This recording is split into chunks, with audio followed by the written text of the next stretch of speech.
Good morning, people. The reality of racing. Now, before I get straight into the point, let me introduce you very quickly to this beautiful, beautiful old lady. The Yamaha Super Tenere 750, which is a model of the new Tenere 700. Very similar bikes, you would think, and they're actually much more similar than you could imagine. I've checked the geometry, the chassis, all the stuff, and yeah, they have more similarities than differences. Actually, I'm gonna upset a lot of people right now. I can tell you right now that engineers, when they put themselves together to design a rally or a desert racer motorcycle that is actually able to travel around the world, they put much more effort into this motorcycle than actually Tenere 700. Now I can prove that, I can show you a lot of stuff, I can put one bike against another, and I can explain why exactly I'm thinking that and why that is actually a fact, not just my own thinking. But that's for another episode because that will take about half an hour at least, and this is not what we are here today. Now, today, let me just sit down for a moment. I'm actually gonna sit on this bike because I'm all sore, everything hurts. Because I had a crash. Now my crash, it just put the phone here for a moment. My crash, it opens my eyes a little bit. Not open my eyes, but it just woke me up. It was a reality check. I crash quite often because when you're doing off-road and you train and you push yourself to the limit, you crash. You don't crash a lot. You don't crash hard, you crash a lot by yourself. You pick yourself up, get the bike, off you go. Usually there's no damage. Sometimes you just have to straighten the bars, off you go. Some pains and bruises, but nothing major. But now and then, we're risking to have something nasty, and this was a nasty crash. I was very lucky. Well, I was unlucky because at speed, I landed on the rocks, dead on. But I was lucky because my body armor and my helmet did an awesome job, and I came out of it in one piece.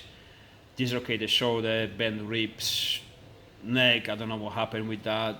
Probably cracked rib on this side because I can't even breathe properly. Cracked, not broken. Maybe, I don't know. I haven't done X-rays, so it's all speculations. Anyways, racing. In this specific time or this specific situation, is racing at the age of 45. Not professionally, so you're not getting any money from it. You pay to race. And even if you do good, even if you win, you have a slap on your back. Well done, mate. Now go home. That's all you get. Maybe some little trophy. That's all. But that's what we're racing for. We're racing because it's fun. We're racing because it's awesome. I race because I love it. I like it. Yeah, I love the competition, the friendly competition. And again, I have to stress this very highly. I love racing. I love competition, a friendly competition. There was a moment when I was racing against this guy, behind this guy. Maybe I could be slightly faster. Well, I am faster a little bit, but it doesn't matter. I was behind him. I was having great fun. He was going fast enough. He made a mistake, and I literally waited for him to come back on the track because I enjoyed it more to stay behind him than just continue race on my own. I know this could be stupid because you lose your numbers and points maybe on the board, maybe your lap time is slightly slower. Who cares? The main reason we race is to have fun, and let's not forget about that. So, that's my racing. Other side of my racing of why is to become a better rider, to get experience, to gain skills, and because I want to achieve something much bigger in the years coming. Sorry for the noise. There's nothing I can do. The reality of racing, let's get back into it. Now, before being a racer, it's a fancy word, I'm a dad, I'm a husband, I'm a business owner, I'm a business partner. These are four main things worth mentioning. We have to mention that because with all these things comes obligations. I have obligations to my wife, I have obligations to my kids, I have obligations to the business and people and customers, and I have strong obligations to my business partner. So let's say this crash, I didn't come out so easily, and touch the wood, it will never happen. I broke my femur and I had to stay in the hospital for 4 weeks with my leg pulling on the strings, because that's what happens when you break the femur. Business, nothing good will happen. Because business, nothing good will happen. My business partner wouldn't be happy, because I will make a very hard time for him as well. And he's investing into this as much time as I do. Because business will suffer, because financials will suffer, my wife, not gonna be happy. Besides financials, obviously, I should be home, I should be taking care of the kids and my wife and all the stuff. I wouldn't be there. Again, I wouldn't die. Well, hopefully not. So, we could get out of the situation, but there's a lot of pressure on other things, not just my own pleasure, because racing is just your own pleasure. We're just playing like kids. I mean, when I'm on a bike, I feel like I'm 15 or 5 sometimes even. But the reality is, I'm not 5, I'm 45, and those obligations are real. And we have to put them in front of racing. Also, this is the other hand of business. The business, I decided to come back to the workshop and do the business completely, partially, only in a small part partially, because it will allow me to race.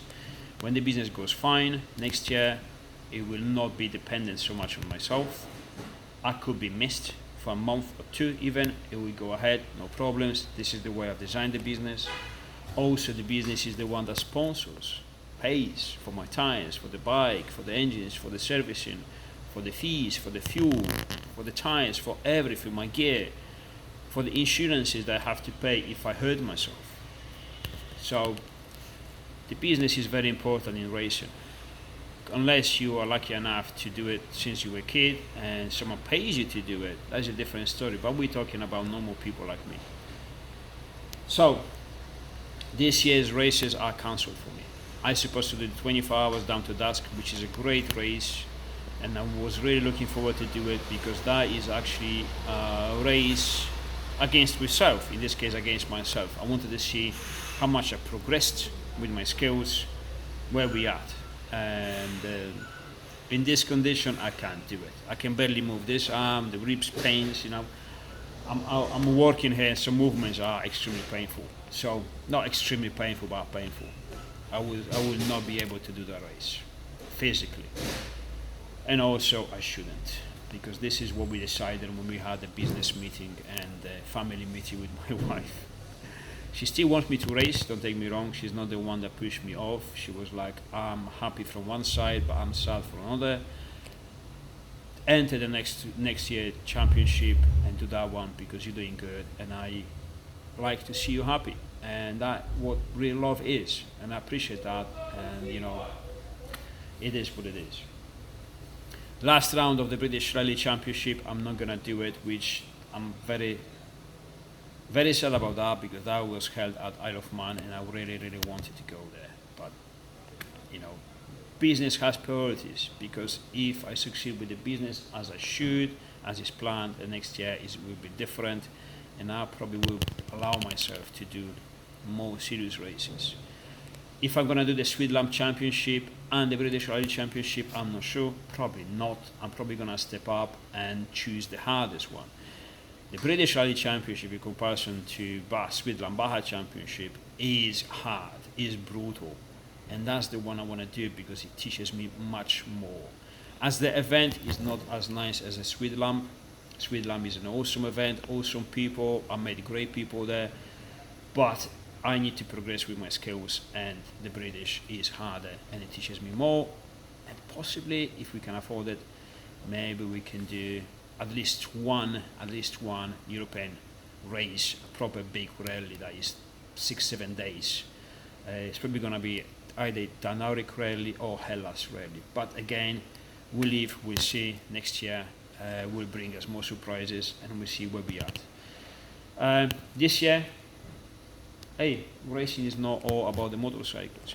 There's more into motorcycles than that. I'm gonna travel with this with my missus. We're gonna go training with boys, with friends. I'm gonna see Lee Walters. Been a long time I haven't seen him, and I love riding with the guy because he's funny and he's great and he teaches me a lot. We're gonna do some gnarly stuff with the Tenere 700, stuff that we shouldn't probably do, but we're gonna try it anyway. We're gonna try to develop more skills, more cornering, wheelies control, gnarly stuff, enduro stuff, because that's where I lack of skills. So yeah, there's gonna be much more videos with not like this, me talking about this boring stuff, but more action, but not from racing till till the next season. So there you go. See you soon.